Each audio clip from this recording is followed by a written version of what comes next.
Hi, this is 999 Show.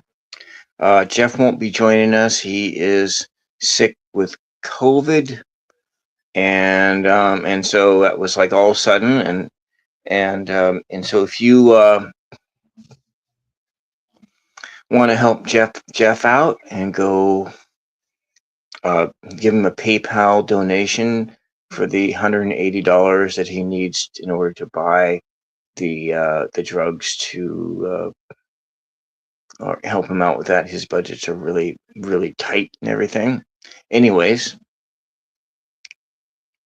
Desiree is the first one here. If Desiree wants to join today, she's driving, but she can join via the telephone. My show phone number is 503-902-1176. That's 503-902-1176. If you want to join in and call in, you're welcome to do that. I have my my show phone here. This is my show phone.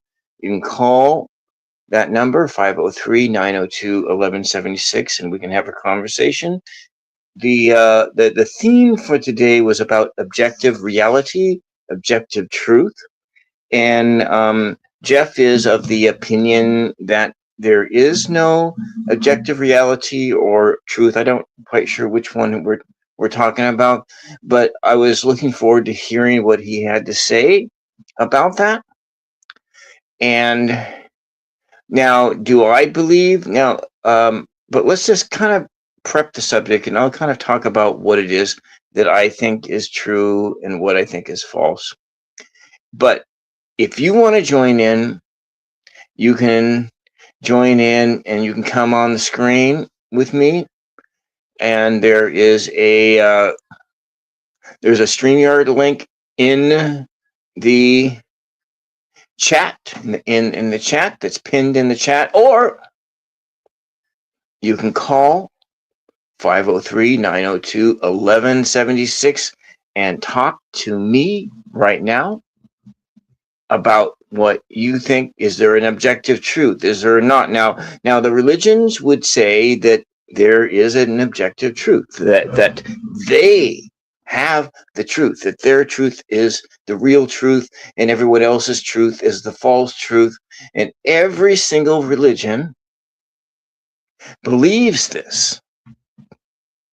And so, like the other day, I was talking with a friend of mine, and I just essentially kind of said, I am of the opinion that I'm right and everybody else is wrong.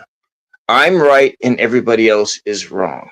Of course, that's what the church's opinion is. That's what the opinion of every single religious organization out there is, that I'm right and you're wrong. And if you want to be right, you have to submit to my truth. This is the nature of the Christian religion. This is the nature of all of the big monotheistic religions.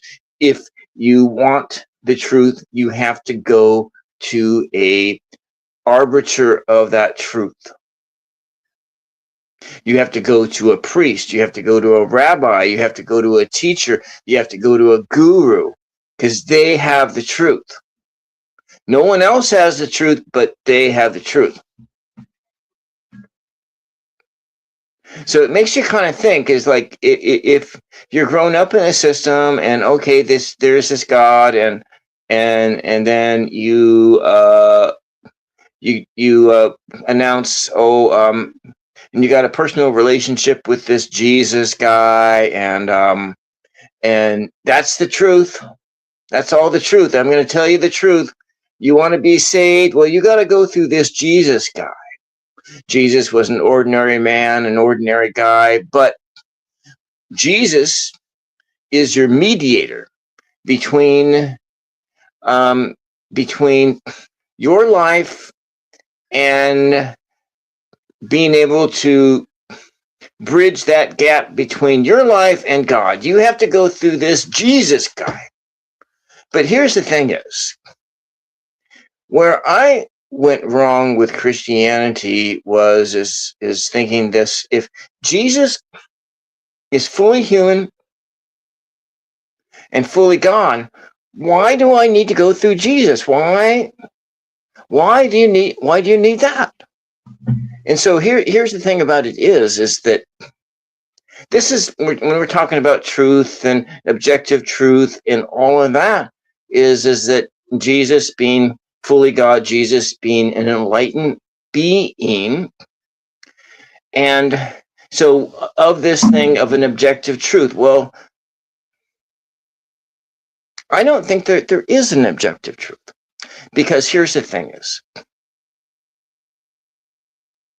if you are a follower of, let's say, Islam, if you are a follower of Islam, then you have the truth and nobody else has the truth. If you are the follower of, let's say, Paul, if you are the follower of Paul, you have the truth. Paul has the truth and nobody else has the truth. If you are a follower of Krishna, Krishna has the truth and nobody else has the truth. If you are the follower of Zeus, Zeus is the truth and no one else is the truth. If you are a follower of fill in the blank, the spaghetti monster god, the spaghetti monster has the truth and nobody else has the truth. To me, when you look at these philosophies that human beings have, all of these different things, and every one of them is competing for objective truth, for the reality that there is no other reality but there. So what that suggests to me is that there is no objective truth. Now, it doesn't say that there isn't an objective reality, because there is a reality that exists outside of ourselves in the physical universe. In the physical universe, there is a reality that goes on whether there is an observer or not. Thank you. Welcome, Maria. And so if a tree falls in the woods and nobody's there to hear it, does it still make a sound? Well, hell yeah, it makes a sound. Of course it makes a goddamn sound. Because you're not the only observer there. There's another tree that's observing it. There's bugs, there's animals. You know, it's this that there are other beings here on this earth, and you're not the only one. I'm not the only one. Your neighbor's not the only one. There's lots of beings here on this place. And every one of them experiences reality to their own capacity. Now, where was I going here with this? Where was I going? Because I was really planning on Jeff being here, and we should give Jeff our thoughts and our prayers, for he is ill right now. And no one, you know, he's got a sickness and it sucks. So if you have an idea other than, yes, Jesus is the best, maybe. Jesus is fully God and fully human. You are fully human. Are you fully human? Maybe you're not fully human. Maybe only Jesus was the fully human being. That before Jesus, there was no fully human. Before and after Jesus, there was no fully human. Only one fully human being ever created in the history of Earth. Now, one of the things that I was thinking about is that all of our objective reality, all of our objective philosophical truths will get blown completely out of the water the first time we have open contact with a being from another solar system. If a being comes here from outer space, from, let's say, Andromeda or on the other side of the Milky Way, and they have a different religion that they have been a different spirituality, a different way of being that is different than what exists on planet Earth. That will show us that this whole notion of objective truth, it doesn't exist. But when I started preparing for this program today, I was thinking actually more in terms of physics. And I was thinking in terms of that there may be a universal reality. Now, all of us perceive reality differently. Everything, every creature, every creation on this planet perceives reality differently. It has its own perception of reality. If you could talk to a stone, you would hear its perspective and how it perceives reality.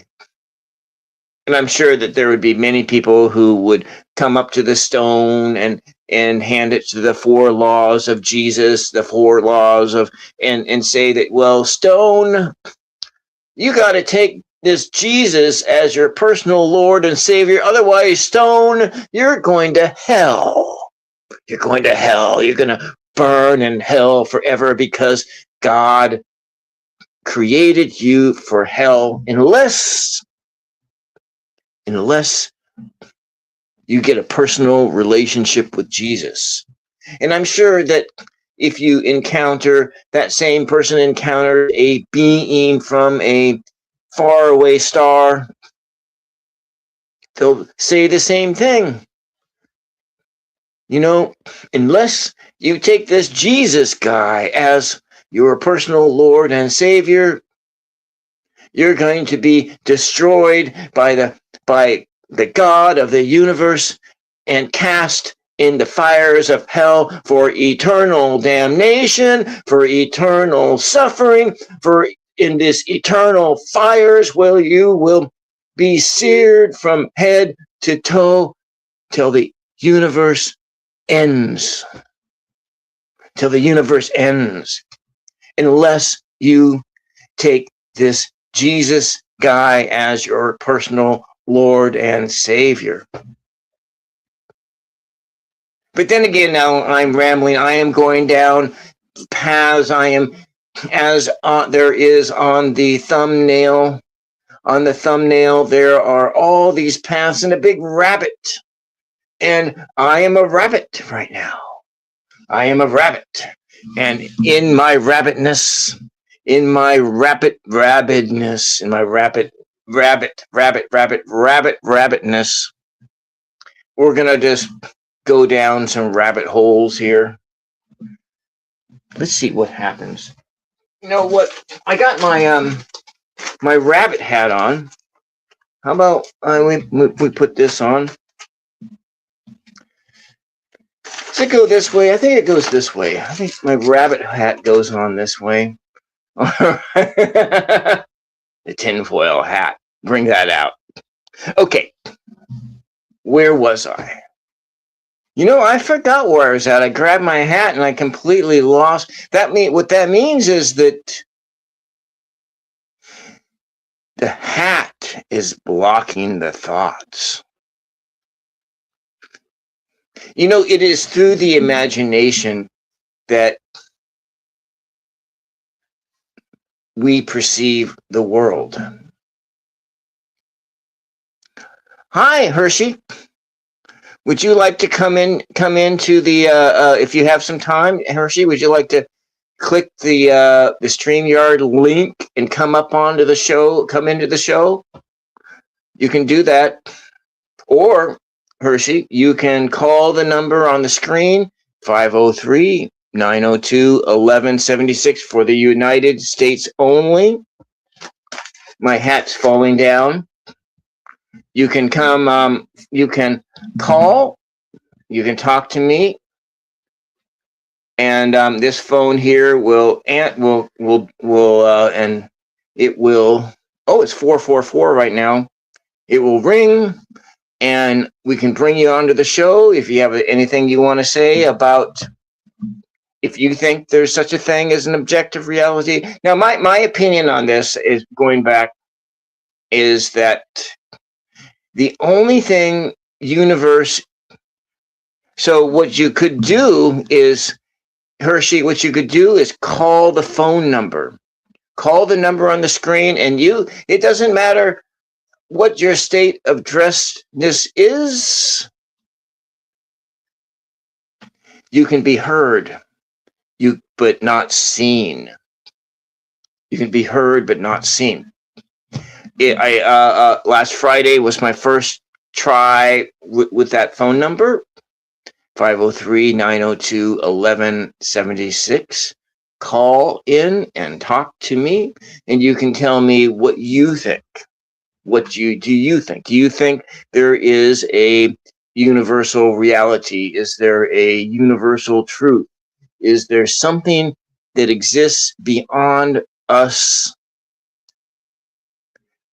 that is something that not only that we can know, but that a being from a faraway star would know too? Someone, I'm wearing an antenna, yeah, you got it. I'm blocking the rays from the imagination of God. And anyways, all right, so you can call in with your opinion on the subject of universal truth. That's the subject of today, universal truth. Is there a universal truth? Now, what I was thinking,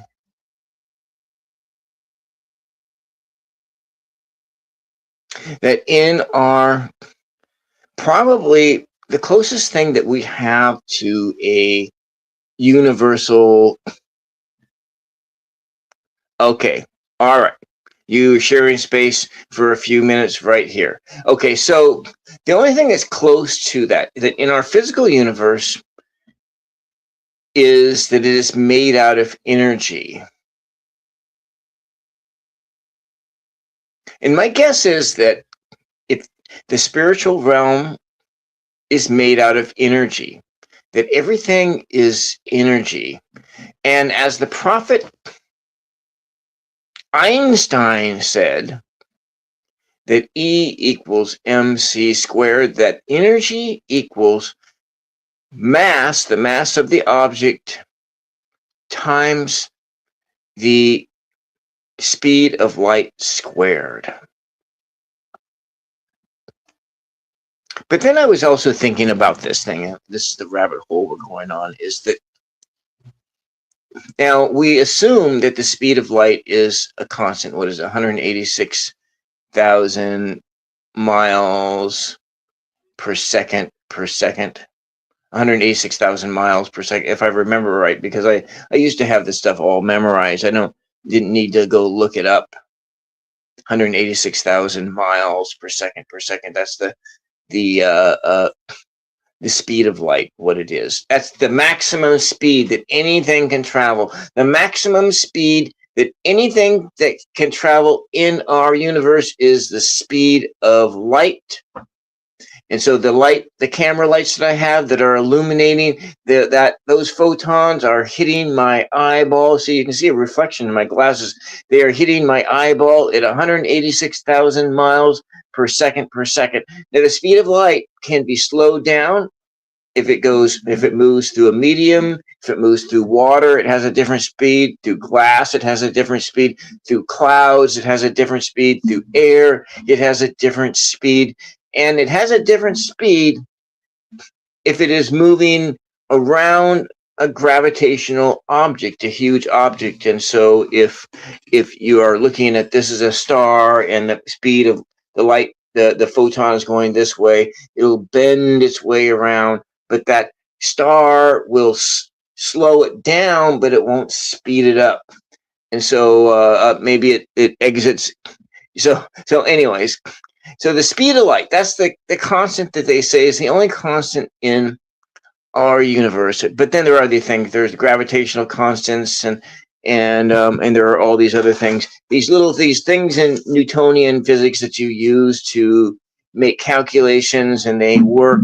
And so they use Newtonian physics in order to plot a course for any of the probes they sent out into space. And so, like, believe it or not, they were able to get a probe to go through the asteroid belt, without hitting anything, and to go make slingshots around Mars, around Jupiter, around Saturn, around Uranus, around Neptune, and then slingshot a little bit around, and using the gravity assist from these planets to sling that Voyager probe out of the solar system. And I think it is literally out of the solar system now and traveling in interstellar space.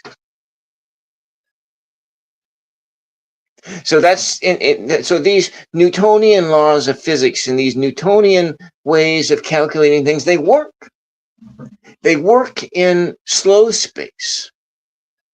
They don't necessarily work in fast space, because science fiction says that the speed of light can be changed, but the way that the speed of light is changed is by recreating another universe around something and changing the laws of physics so the speed limit changes. And so there has been a theory of that we could make a warp drive. I can't remember what it was called, but there is a theory that we can make a warp drive.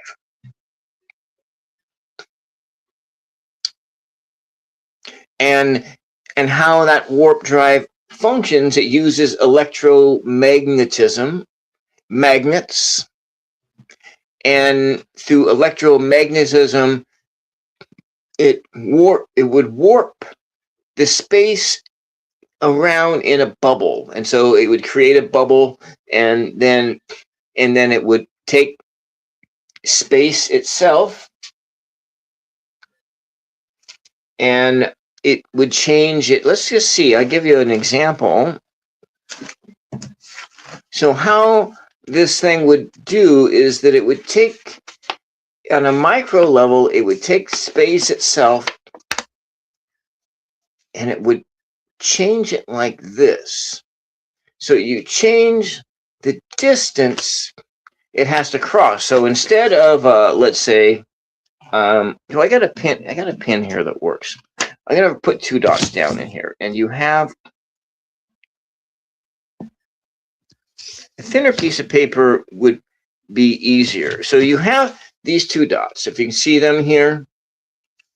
Well, what this thing does is it creates a bubble. It warps space itself.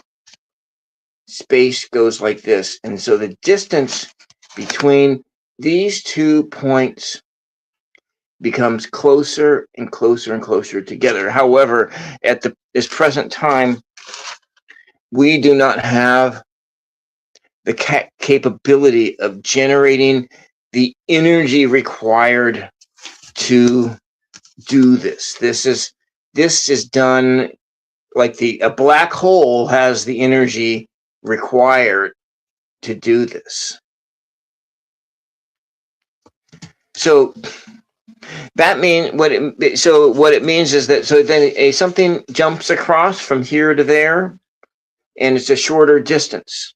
And so that's the basis of hyperspace, hyperdrives, warp drive, and but with a warp drive in Star Trek, it's constantly doing this, and space is constantly being changed, and the starship goes through space that is constantly being folded and bent.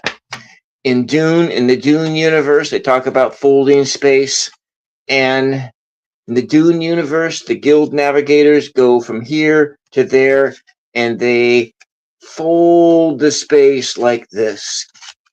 And then they fold the space like that. Great energy is generated, and they just go from here to there. They cross through from there to there. And let's see if we can do that. Do I have a, where's my pocket knife at? Oh, I'll put a little hole here in that. And so you go from this space to that space, and you cutting a hole into space like this, and then you're on the other side. So you have here and there, you got these spots here and there, a hole in here. So what I'm trying to demonstrate here is that maybe, you know, if there is a universal truth, we haven't discovered it yet. Because what this says is that with enough energy, all things that we think we know can be changed. And so you can see it right there. You could travel any distance from here to here simply by changing the parameters, changing space as it is. Welcome, Fatima. Blessings and peace to you, and keep welcome. And keep. Jeff is not feeling very well today. He's got a bug, and he's got, and then so keep Jeff in your prayers. I'm going to be on for just a few more minutes until I kind of run out of ideas to talk about. I'll just put my hat back. It's kind of blocking the rays anyways. So universal truth, universal reality.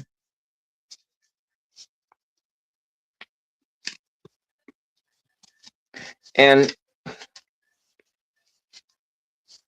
of course, I'd like to think that there is this thing, and so we look at that. Space is change. Now, I don't know, have you ever heard about quantum entanglement? And quantum entanglement is a really interesting theory, and actually, and they demonstrated quantum entanglement at like they have demonstrated it that it is an actual thing. It's a repeatable thing. It's not just a theory. It is something that works. And with a quantum entanglement, we are looking at, let me just show you here.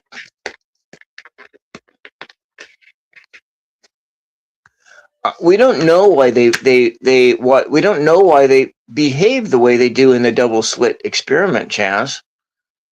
We don't know. I don't think I don't know why, but why when you observe it, that it changes everything.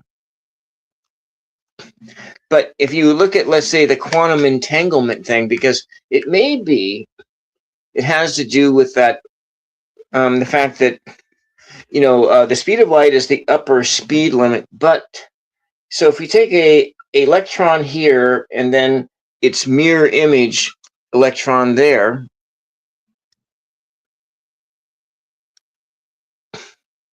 my guess is that it has to do. It really has to do with the fact that we really don't understand anything. And we don't really understand anything. And I think that it's because all of this universe is a projection or a simulation of some kind. It's running because this is solid matter, but when you go down and look into the micro, and then there's nothing there. So on the closer and closer you expand things up, and you look in the micro, and you get down into as far down as you could look. So you're lost in the sauce, dude. So with the further and further you look, closer and closer you look at something, you notice that nothing is there, and that's what they've discovered. There's nothing there. But when you pull out into the macro, then that's when everything appears, but really, really close, there's nothing there. Let me just see. We just kind of push it in here. The white gets whiter and whiter and whiter and whiter, and that's all you see is white. You don't see anything else. And so with quantum entanglement, this is an electron. This is an electron over here. These are both electrons. And electrons has spins. And this one, let's say it's spinning this one. But this one over here is its mirror image. And this mirror image one spins this way. And so what they've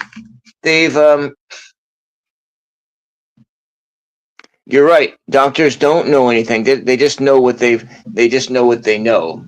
And then so maybe this one is a positive or negative spin. It's like so, but this happens instantaneously across any difference. Welcome. So this is my talk show. And I usually have a conversation with a fellow on the East Coast today. I'm on the West Coast, but he's sick, and we were going to talk about objective reality, and he had more. And so the next time we come on and we're going to talk about this subject, it'll be with him. But we're kind of talking about reality, and I'm going in here. So what we got here is that instantaneously, this distance here, this distance could be 1 billion miles. It could be 1 trillion miles. But if this one spins this way, this one will spin that way. It'll spin opposite. And so the distance doesn't matter. And so what I'm thinking here is that in higher dimensional space, there is no space. So this distance in higher dimensional space, there is no space. There's no space. There's no time. No space, no time. No time doesn't exist in higher dimensional space, and time doesn't exist. And so, in a sense, one of the things that the religions have all talked about, especially the big monotheistic religions, is they talked about eternity and or that this other thing is outside of the universe. I don't know. I don't know what I believe there because I can't see it. It's hard to see. It's hard to talk about something that you don't know, right? So this is where, when I started my rant in the beginning, why I would go to say that nobody really knows. Nobody really knows the truth. I mean, this objective truth, this absolute ultimate truth. I'm sure there's something there, but I don't think we have the foggiest clue what it is. But my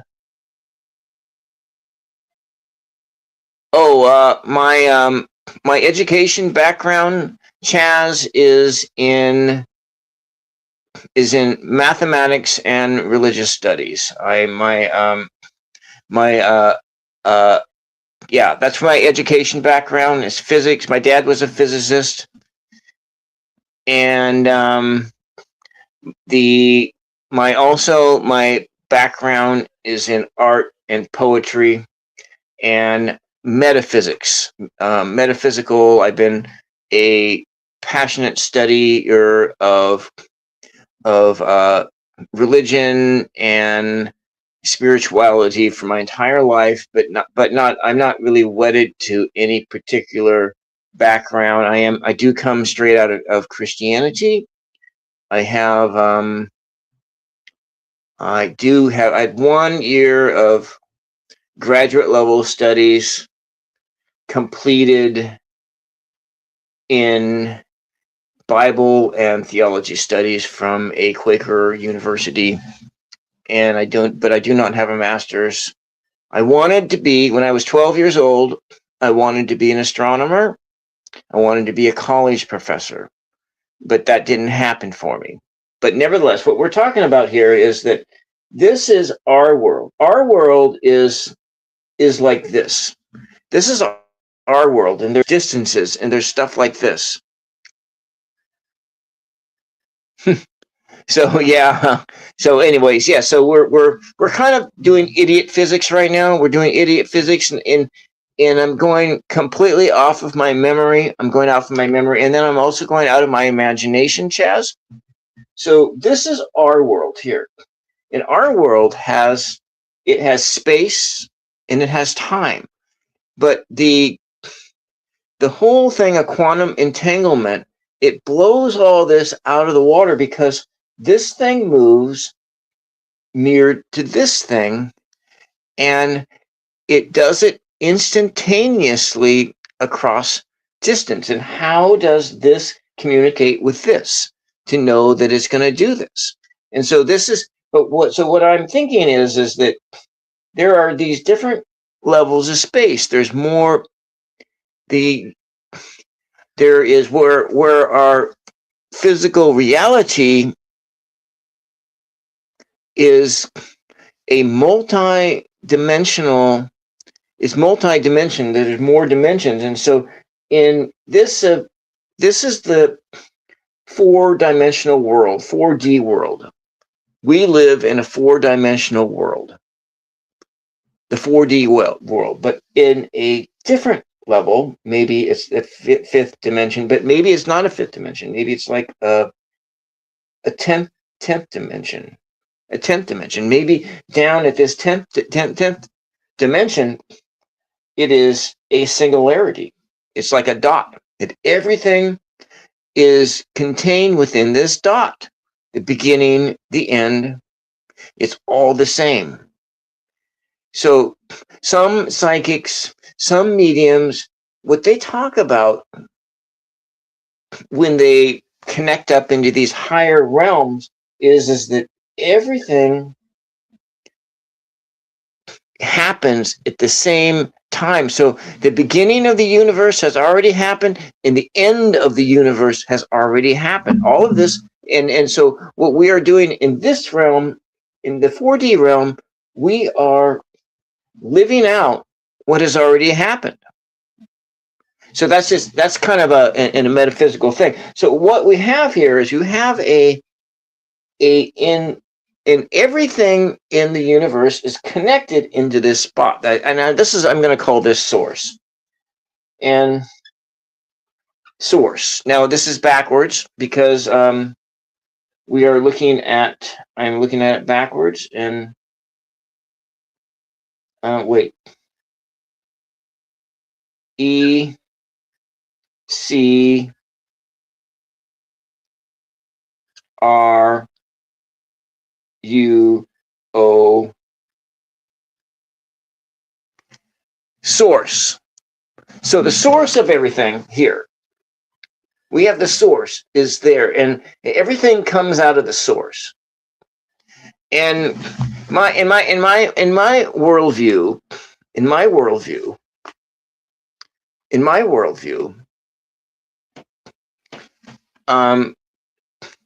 I've kind of have taken the, and I got this from Joseph Campbell, and I've talked about this multiple times on this show. And there is this being, the Brahma, and the Brahma is the source, the prime, the start of everything. And the Brahma creates the stars. The Brahma creates the planets and everything in the universe. And then Brahma comes down and sees it, and the Brahma comes here and creates the planet Earth, and creates the air, and creates the water, creates the land. And then the Brahma comes and creates animals and plants and all the living things. And the Brahma sees that everything is created. And then the Brahma wakes up and realizes that, oh, I am the ground, I am the sky, I am the water, I am the plant, I am the animal. I am the bird. I am the fish. I am everything. And so this source is the source of the universe. So there were more people that, yeah, but that's fine, because I'm using Chaz. I'm using a third-party piece of software. I'm using StreamYard, which is a third-party software, and YouTube doesn't push third-party software stuff out very far. So that's why that. So this here source is everything here. Everything here is also source. It's source. Now this is just on a different level, but we're all part of source. We all come from source, and source is. So you got it. So you have everything is this, and the prophet of Einstein says that energy cannot be created nor destroyed. Energy is eternal. So all this is that we have here, when we go outside and you look at night and you see all the stars, when you go like tune in to the James Webb telescope, well, it's energy. It's everything. It's energy is what it is. But my it's because what it is what it has to be. Because we are here to perceive this, we exist. You exist, we exist on one fashion or another. We might be just a dream. We might be a dream. We might be a program. We might be a projection. We might be a dream of source of this energy. But this energy exists, and it always has, because energy cannot be created nor destroyed. That's what the prophet Einstein said, that he postulated, he imagined. So when he connected up into source through his imagination told him that energy cannot be created nor destroyed. It's immutable. Immutable means that it's a constant, it's unchanging, it's forever. So there is this immutableness of energy, and energy exists. But why? Now I can't answer that question. So the why of it, the mechanism, we don't know the mechanism. So when we look at this is a singularity. Source is a singularity. It is one, and this makes two. So if we're looking at we are the universe, it's projection of it, but this is source and this is source. And so how this electron knows,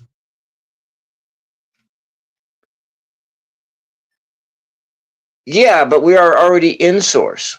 We're not separated from source, Chaz. It's all a part of it. It's all part of source, because everything is source. It's not you don't go back anywhere. You're already there.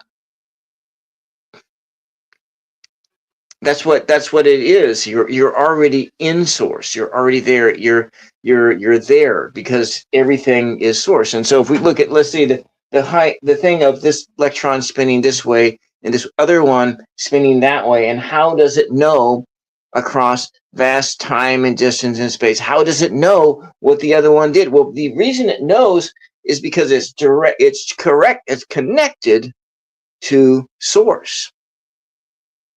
Its connection is through source, and through source,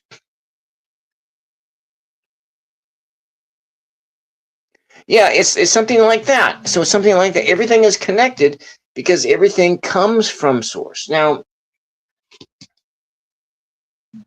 that's kind of that. Now, if we go and look at, let's say,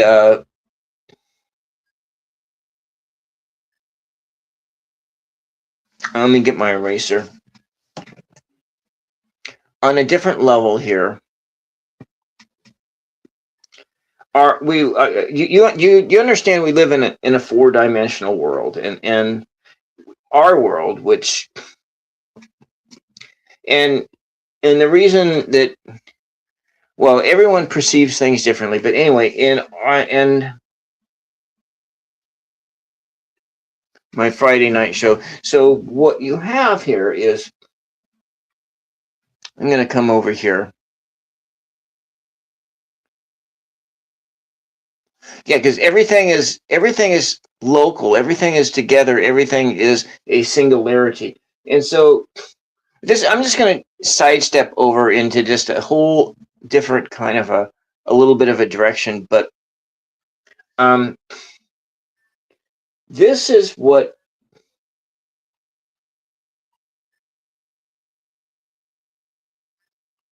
mystics through time have all, in one fashion or another, experienced the same thing. There are 4D. Okay, so 4D. Let's go 4D. What 4D is 4-dimension is there. You have a plane.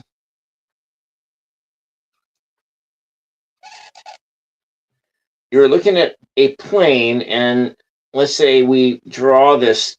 I'm gonna draw this out.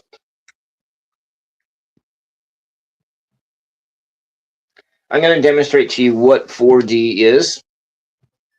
And this is 2D. This is 2D here. Actually, this is still part of, this is 1D is this, 2D is this, and so, but then when we look at 3D,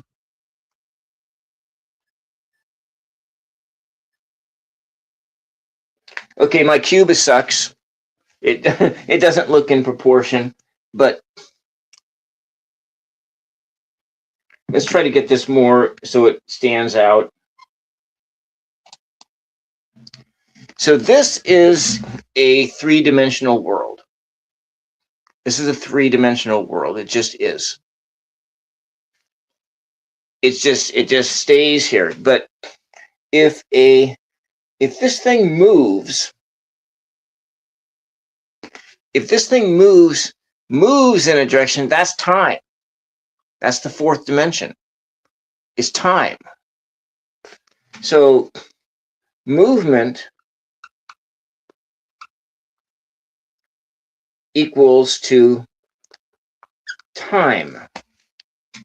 And time moves only one, and for the most part, time only moves one direction. However, I read an article. This is time. Time is the 4th dimension. So your 3 dimensions is your spatial. So height. I have to write backwards. Height. Anyway, I'm just so your spatial directions gives you what that's the space. You when you are standing still, you occupy a 3-dimensional space. But because it's moving, movement is its own dimension. That's the 4th dimension. And the 4th dimension is time. And as it moves, it travels through time. Now granted, you walking forward and you walking backwards. Well, that's not you walking backwards in time. You're just walking in a direction. You're moving. And you're moving in a direction, and you're moving forward in time. Now, I read an article a few weeks ago where they made time run backwards. Time ran. They showed it. They did it in a microchip, in a computer chip. They were to they saw that the time could run backwards. Time can run backwards. So there's the beginnings of the notion that time is fluid. Time can move forward and time can move backwards. So the idea of time travel, of H.G. Wells, the Time Machine novel about moving forward and backward in time, well, that is probably going to become a reality. Maybe even before our grandchildren, our grandchildren, people, I'm almost 60, and so I don't have I don't have any children, but my sister has lots of children and 4 grandchildren, and so their generations, the Zoomers, may see a world, providing we don't destroy our world, and providing we figure out how to survive climate change and all of that, which I think we will. I'm optimistic about that. That people may see time travel, or at least the rudimentary time travel, the existence of time travel. So that's 4 dimensions. Time, it goes both forward and backwards. And so not all psychics, some psychics can roll the clock back. They can look backwards in time. They can look forward in time. And because that when I went there before, in these other dimensions, everything is connected to this one point, that singularity, because everything exists within that.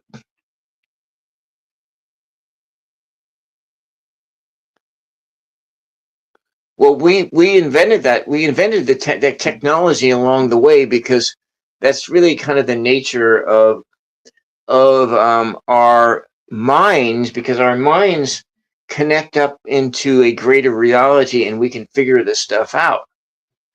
And so everything is connected to this point, the source.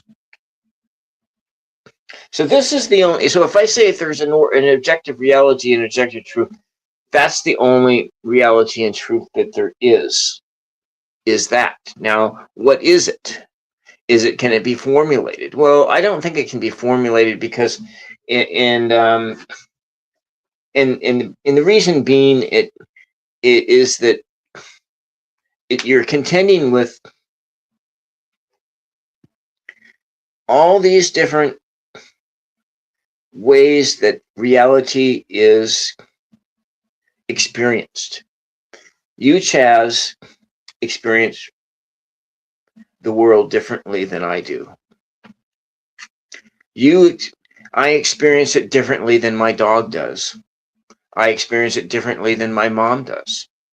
My mom is older, and then we, as a people, have a shared reality in this country, or in the world. We have something of a shared reality, but we don't have anything in common with the shared reality that people had in the 70s. I was a child in the 70s. I was a teenager in the 80s.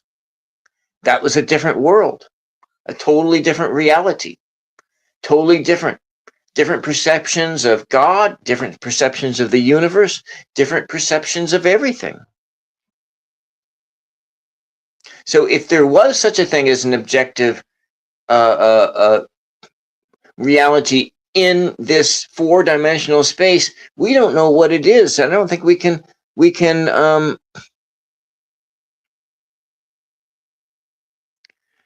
good night, Fatima, and praise be to you.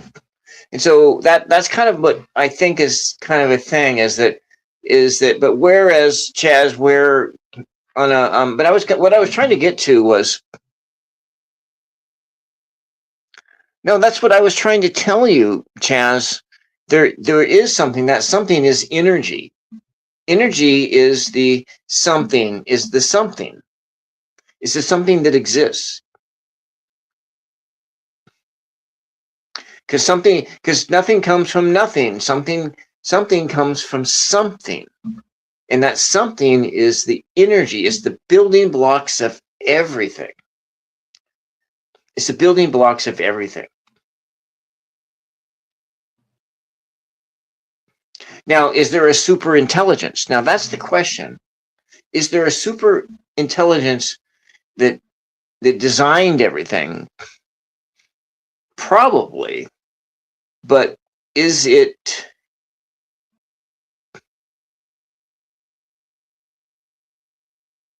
Yes.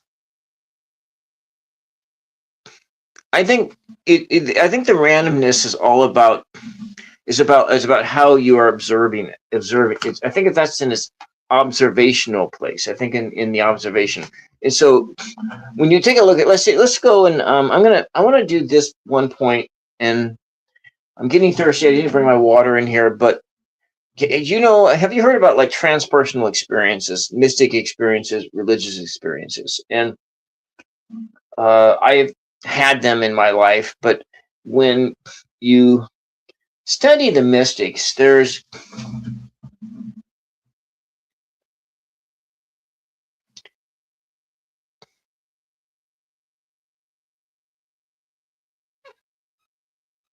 the experience of this. The experience of this is different, and I'm denoting XN as Christianity.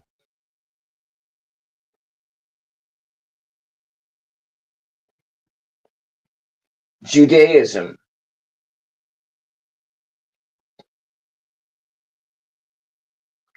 Islam,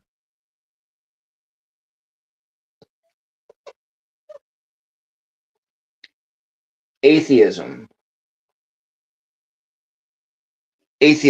I put atheism in here too. Now atheism doesn't. Maybe we'll just atheism, but or you say Hinduism.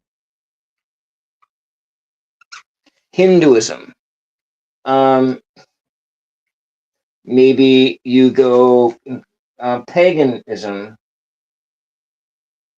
Pagan. New Age. You go around the bed. All of these are, if we take off our religions and just your own experience, and you formulate what it is you saw. People have these experiences, and they try to formulate what it is they saw, and each one of them believes that they have the truth. Each one of these experiences believes that they know the truth. They have all the answers. And you have to go to here to get the answers. And then but then from this perspective, all of these other perspectives are wrong. They're wrong. And so this is where I started my thing from. But people who've had religious experiences, that they've had encounters with what goes on behind the religion, what goes beyond this. Not here, maybe not here. So mexism. So you got your mexism. You got a mexism going on. That's funny, Maria. So when you come beyond these little boxes here, beyond these little boxes, each one of these little boxes thinks it's the truth. That is the truth. Oh, I'm going to put that on the screen. I should have done that. I can use that. And she's mexism. And put Chaz's comment up there, but you have so each one of these little boxes here thinks it knows everything, and it has the truth about the universe, about the nature of life, about everything. It knows because it has seen, because somebody like 10,000 years ago saw. They saw beyond the box. They saw beyond the box. They saw that there was something there, and they formulated what it was in order to get to this beyond the box. You have to go to them because they are the only ones that know. That's how that's the negative aspects of our religion and our world religions are, and that kind of stuff. Yeah, I might have tacos for dinner tonight. I got to start making dinner here. Wrap this up. I'll probably finish this conversation, work on this conversation some more tomorrow. Maybe I'll get some actual takers for somebody who wants to come and be on the program. But nevertheless, we have this. This is in a sense of a... So it makes a lot of sense broken down like that. So a mystic, a person who has an esoteric experience, and so what the different worlds you're looking at is the world of the outer world is called exoskeleton or exoterrorism, and the world of the inner is exoterrorism. It's the inner world, or it's the hidden world. The occult is all about the unseen world. Now, it has negative connotations because when they talk about special knowledge, well, why is it special knowledge? It's not really special knowledge. It's just somebody. It's somebody who's seen something that was hidden, something that was beyond sight, experienced something beyond sight. And so this is kind of how our religions are now, in all of them. And so this is why you could say that all religions are right, but at the same time, all religions are wrong. They're kind of a combination of those two. So you, it's also meaning that if you practice Hinduism, does that mean that God is going to destroy you? They've seen something hidden. The occult is all about hidden things. It's more complex than that. So if you are a practicer of an occult religion, a practicer of magic, you may have a different set of, if you're a practicer of magic, then you will be in one of these boxes over here. And then there's like these free agents. I'm kind of a free agent, Chaz. I come directly out of Christianity, but I see myself as a free agent as far as spirituality is concerned. I study it, but beyond that, I'm a free agent anyways.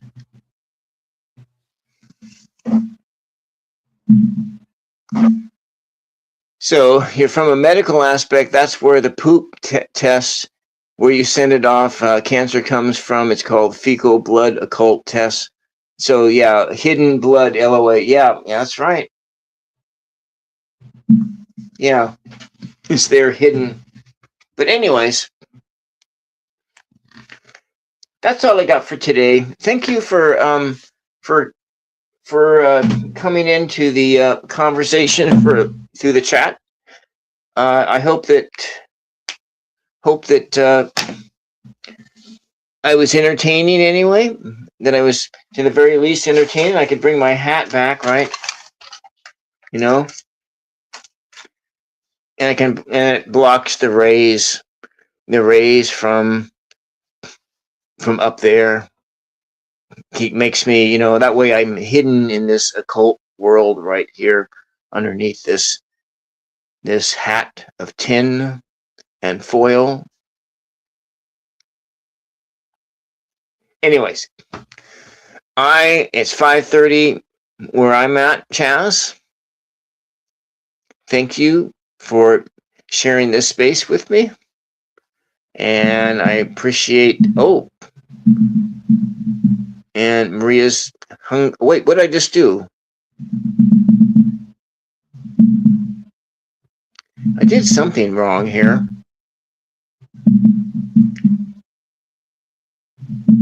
How did that happen? What the hell did I just do here? I hid somebody. God dang it, I hit the wrong button. No.